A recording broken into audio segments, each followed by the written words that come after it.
Why are you taking on this enormous challenge? Well, the nation is calling me.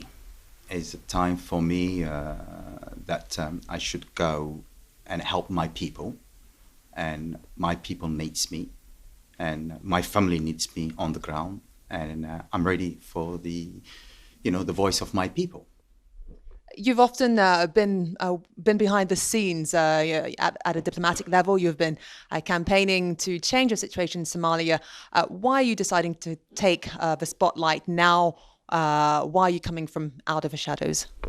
Well, as you say that, I've been numbers of years behind the curtains and supporting the system. And right now, I have decided it because I see that basically after 30 years, there's no way out. And the leaders are always those people who's failing us as a Somalis.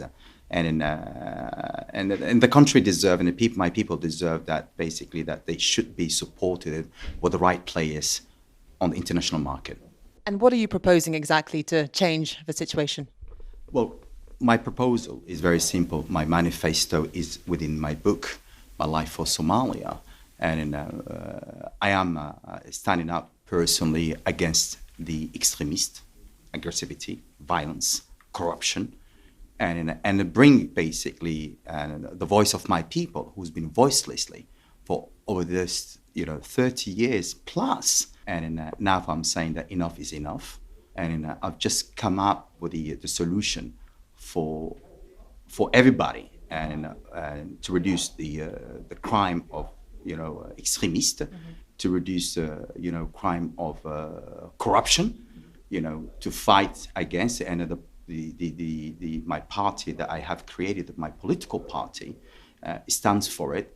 One man, one vote system, and I have just launched it since today, a program called and Somalia back for 1,460 days time, which will give it to us one man, one vote, and is the solution out and fight against the corruption and Al-Shabaab. The solution, you've said, will tackle the influence of tribalism in the political system. How will it weaken tribalism in Somali politics? Well, it will weaken them because the way the system works in Somalia is 3 steps.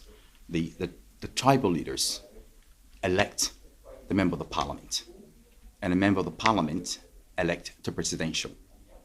So what's happening here is the member of the parliament has to buy the seats from the tribal leaders because it's not for free. It could vary from 20 to 50,000. 2016, we even heard about a seat that was being bought up to $1 million. So that is corruption. And that deputy or member of the MP, when he buys, is a commercial business enterprise here. When he buys votes from his tribal leader, then he has to collect his money back somehow. And then he vote for the president.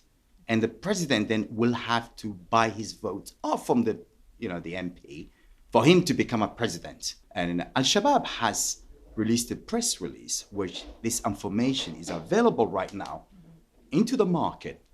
And we all know that, whether it's internationally and in the Somalis ourselves, that they have summoned the tribal leaders last year and give them strict instruction saying that next deputy, we will bring the deputy to you guys. So that means is a tribal leader now is not clean no more. So he's going to send it, the next deputy who has been imposed himself because he has to comply because he's in threat himself. He doesn't have security to protect himself. So he becomes basically automatically under their control. And electing the deputy will be somebody who's been chosen by Al-Shabaab. And Al-Shabaab then runs the whole parliament. And the parliament elects the next future president.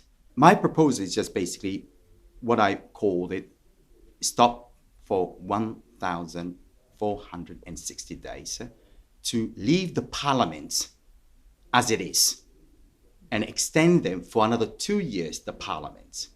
And that 2 years of the parliament, then Al-Shabaab cannot no longer filtrate them because they've been operating for the last 4 years, the parliament. Why should the Somali people choose you? Well, and I'm not saying that they have to choose me. And if you understood my message, and I personally standing up for the position because my nation needs me.